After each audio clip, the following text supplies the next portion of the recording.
Hey guys, what's up? It's Amy from Amy Reads YA, and this is the start of my week 4 Emojiathon vlog. It's my Asian lettuce cup dinner. I think you're supposed to make them smaller, but I just made it like in a big old bowl, so improvising. Anyway, hey, here's my face. I just realized that that was the first video I took of today, so that's gonna be my intro for this vlog. And now I'm gonna go eat and try and read a little bit. Bye. Hey guys, it is Tuesday afternoon, and this is like what, the second clip I've made for Emojiathon vlog week 4. Killing the game, as always. So I got a new employee starting this week. She started on Monday, and so that's made things really difficult in terms of being on my phone, reading at all while I'm at work, audio or otherwise, getting work done actually. So it's been a whole lot of trying to get her acclimated and signed up and into everything while also trying to do the month end, which is insane.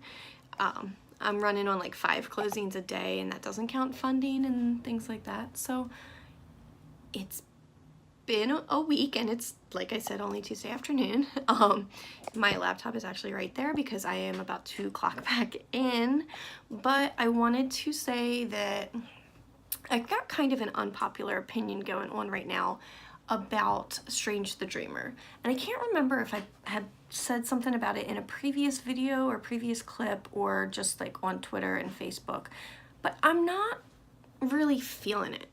I don't dislike it, but I feel like there's just way too much stuff. I don't like, there's just there's a lot basically, and there are times that I'm listening to it that I'm fully zoning out because I'm not invested, and then there are other times that something, like there's a line that I'm like, that's so beautiful. So I'm really like, I don't hate the story, or I would have definitely given up because it's a big book and it's not worth it. But I'm at, when I got out of the car today, I was at 51%. So officially over the halfway mark. I feel like I'm gonna finish it just because I've come this far, but I don't know. I don't understand. I guess I have fully missed the hype boat on, oh, color, lighting. I fully missed the hype boat on this one, unfortunately. And, you know, I'm trying to get the glare gone, but I'm just not a big fan of it. So that's pretty much been the only thing that I've been reading or listening to. Like I said, I haven't been able to listen while I'm at work, which is kind of putting a big dent in my progress. And last night I read a pretty good chunk of how far we go and how fast, which comes out today. Today's its release date, and I'm pretty sure I'm gonna be able to finish that tonight if I can get my work done fast enough. And that's where I'm at with the books I'm reading. I do have 2 exciting pieces of book mail today. The first one my husband opened because it has been pouring here for like 2 days and the sun finally came out, but this book was sent in like one of the paperish, like lightly lined paper envelopes, and he wanted to make sure that he got it away from the water so that it would dry. And that is The Girls at 17 Swan Street. This book is about anorexia, about one girl's struggle with anorexia, and apparently it is written very well, kind of like poetic writing style, so I am very excited for this. This one does not come out until February, but I'm really gonna try to start getting ahead of the game on advanced books and stop waiting till the last minute, because I already know right now I've got so many that are not going to be completed in time, and I hate that. I've said that 1,000 times on this channel. The second one that I got is still in the box, or bag, but I know what it is, and I had actually forgot that I ordered it. So it's always cool when you pre-order something and then get the shipping notification. You're like, oh, right, I got myself a present. And this is one that is very, very big on the hype train this year. The paperback officially came out today, and that is Nevermore, The Trials of Morgan Crow. This is it's being claimed by everyone who's reading this as the next Harry Potter, the next best thing that you'll read after Harry Potter. So this follows a girl named Morgan who is just pretty unlucky as a person, and she is cursed to die on her, I believe, 11th birthday. And instead of dying, something happens and she finds out that she is actually a part of this society called the Wondrous Society, and that's the very, very broad general synopsis of this. This is a middle grade novel, which is not something that I frequently dive into, so I am very excited to give that a try. That's not upside down, that's right side. So yeah, very exciting book mail today, and yeah, I can't wait. But first I probably need to finish all of these books that I'm currently reading. But first I actually also have to get people their loan documents because they might want to close on their boat and not giving actual shit that I need to read a middle grade novel. So the struggles of being a grown-up. I am going to go do that, and I'll check in with y'all later. See ya. Hey guys, welcome back, or I guess you should be welcoming me back because this is me giving another clip, an update if you will. It's Wednesday at like 7 o'clock. I managed to work a full day, get home, get my nails done, and take a shower all before 7, and this is like something to really celebrate here. Now it's thunderstorming. I'm gonna try to get some editing done because Jesus, I am really bad at it this week. I don't even know what all I've said about my life in terms of reading this week, so let's just start with what I did last night. Last night I finished How Fast... I'll never get it right. How Far We Go and How Fast by Nora Dector. That release date was yesterday, Tuesday, and I think I kind of like shit talked it a little in like past vlogs while I was reading it because it was kind of slow, dragging along. I couldn't figure out exactly what was going on, but I kind of think that that was the point, because when kind of the catalyst to the whole story comes to light, you're like, oh shit. I cried. It wasn't really like, I wasn't expecting it. And it wasn't something that was personal to me, I don't think. Parts of it definitely were. I'm rambling. Anyway, I did enjoy it. Let me pull that.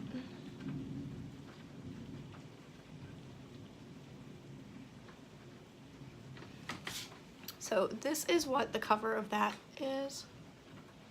Woo. And let me just, I want to read one quote that I really, really enjoyed, because it was a quote that was like pretty relatable. It didn't have to do too much with the story really, but it just kind of struck home with me. But there's a big difference between bringing the bar home because you don't want the party to end and because you don't want to walk into the house and hear nothing. That resonates with me. Overall, I really did enjoy this style of writing. There were, you know, a handful of great quotes, and all of the characters were lovable, even with their flaws. Their flaws, I think, actually made them more lovable. There's a lot about family dynamic, dealing with loss. Yeah, that's pretty much all I'm gonna say about it. But I definitely recommend it if you're into like YA contemporary sort of things. The other book that I started is Me and Me. Me and Me by Alice Kuepers. I don't know. And this one has horrible reviews on Goodreads if you look it up. Absolutely horrible. I don't think I saw anything above a 3-star, so that's what you're going into. But it follows a girl, our main character, who's a songwriter, and she doesn't let you forget it, because if I played Take a Drink every time she mentioned writing a song, or how something would sound good as a song, or how blah blah blah writing songs, I'd be in the hospital getting liquid pumped into my body. So that's annoying. And she's not a very good friend, and that's annoying. So I'm about 23% in. And from what I can tell, the story, I don't like to read synopses, so this is a problem for me when it comes to talking about books. But from what I can tell, it's kind of told, and it's really hard to explain, and a lot of the reviews I read were like, I was so freaking confused the whole time. But the girl, our main character, whose name I can't remember, but it's okay because she's not a very nice person, so you don't need to remember her name. I think it's Lark, right? Get it? Because she sings and she's a songwriter, whatever. She goes out on a lake with her boyfriend guy, and she gets stuck in a situation where she has to choose between helping him when something goes wrong with him and helping her coworker's daughter when something happens to her. And it's kind of told, I think, in alternating perspectives of whether she saved this one or that one and the consequences. Like, so far all I know right now is the majority of the story that I've read is if she saved the boy and not the girl, not the little girl, and the little girl's in a coma. And I just got into the part where it swaps perspectives, and now she's living her life as if she saved the little girl and the boy is in a coma. But honestly, I'm kind of just wondering if this whole thing is like she actually got hurt or something. I don't know. It's weird. But it seems like it's something that I can get pretty far pretty fast. So I'm gonna stick with it. We're in this together. I'm gonna try and power through these, but I'm also gonna try and edit. But I also have to work, but I also have to hang out with my dogs, and I also want to see my husband, and I have to make dinner, and I have to take some me time. So how is all this gonna work? I don't know. Stay tuned. Bye.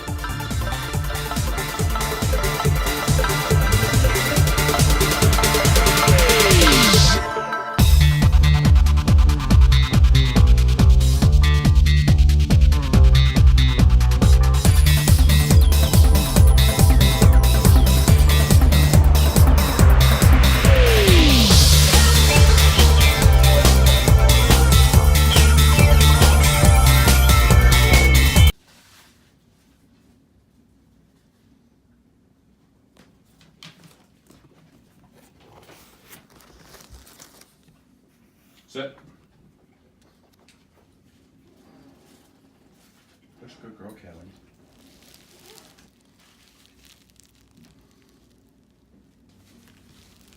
Why do you...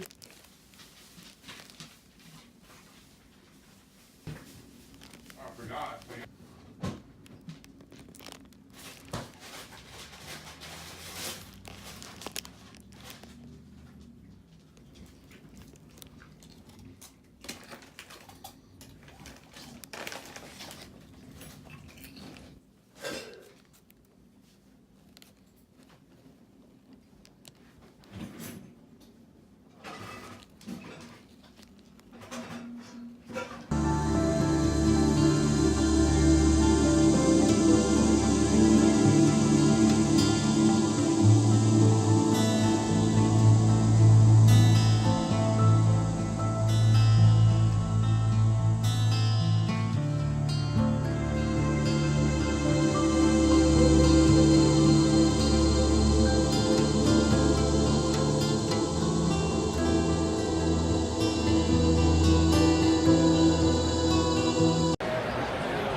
Good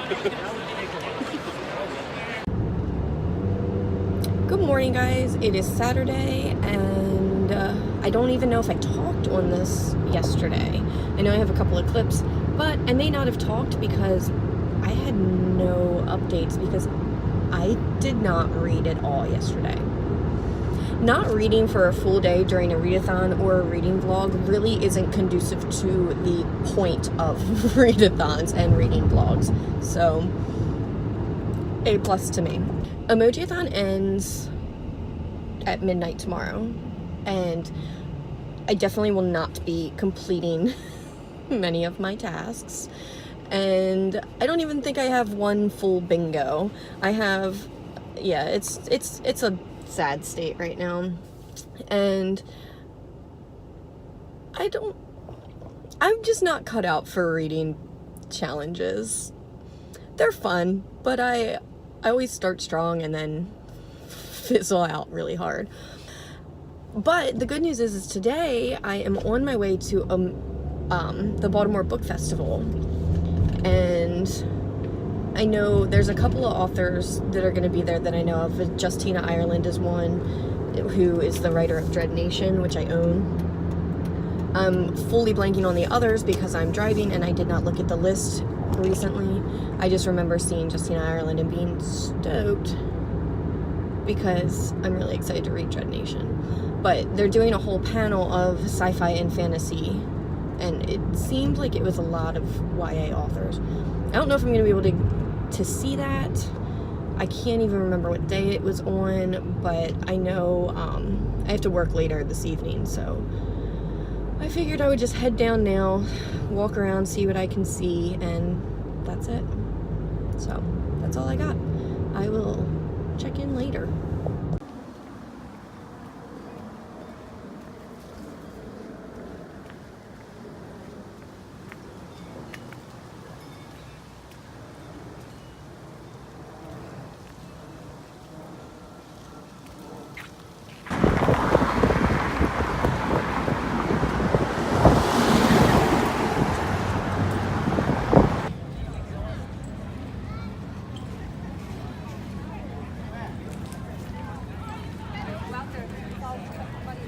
Look, it's all muddy. I'm so plugged up I can't hear anything. Can you hear me now? Yeah. I got this like awesome like masculine voice going on. Get shit done this week. My name is Justina Ireland. I am the author of Dread Nation. And another book called Lando's Left, the Star Wars book, comes out on Tuesday. And I basically write about girls getting shit done and burning down systems of oppression. And I'm a Gryffindor. Surprise!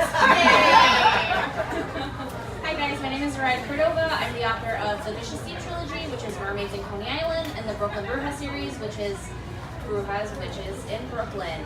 I am a Gryffindor, and I write about girls who make a lot of mistakes and then have to clean up their fucking messes or their mom is going to get in trouble. My name is Gwendolyn Blair. My book is Ink, Iron, and Glass. It's young adult steampunk fantasy about lots of mad science. And I am Slytherin. Jeez. My name is Vera Baruch. I'm a neuroscientist by training, turned science fiction and fantasy writer. Six books in our first series. And I don't really care what house. I just want to say the name and the Hogwarts. I mean, that's fair. And I'm just. Violet is amazing. I really love like the thing where like people camping together, like Rogue and Gambit, or just like like star-crossed lovers. And I think it would be Six of Crows. I love hyper-confident female characters, like the kind that sometimes get accused of being Mary Sue's because they're just too good at too many different things. But I'm sorry, I love female Unlike characters every who other are male. actually good at things and do things for themselves. My favorite is they'll be the reluctant hero. So someone who just kind of finds themselves in a situation where they have to be a hero and how they're supposed to act. When we talk about tropes and expectations, and this is pulled like directly from the summary, how do you think YA rewards its readers? Like, what do you think rewards the readers, both adults and teens, but focusing a little bit more on teens, when they pick up and read a YA? So most of the time you know that ending is going to be pretty happy, right? Like it's going to be, okay, so you've not read Hunger Games? Okay, good. I feel like we're past the spoiler warning on that book. It's like, Like now 10 for a years. minute. Yeah, the movies have come out, the books have been out, like it's over. But one of the things about that is even though she like obviously severely PTSD at the end, she's like, no, but you know, I married this guy and he's okay because he's also messed up in the head. And we have some kids and there's this green field where it used to be my house. But now it's not, it's just a green field. And so you're like, oh, that's awful. But then also you're kind of hopeful because she went on with her life after this horrible war she went through. And I think that's what you get rewarding the readers. I think when you have a character dies at the end of the trilogy, Veronica, and like everybody's left kind of hanging, that's betraying the reader's trust. Because the reader is coming to YA because they know that their favorite character is probably going to make it to the end. And if they don't, there's going to be a good reason why, right? There's going to be this massive self-sacrifice, this kind of like Jesus moment where like they go and they sacrifice themselves so everybody else can live better lives. And so I think that's why, for me, I like to read YA because like I know even after like 6 books, there's going to be like some sort of happy closure to the story that's going to be a better place.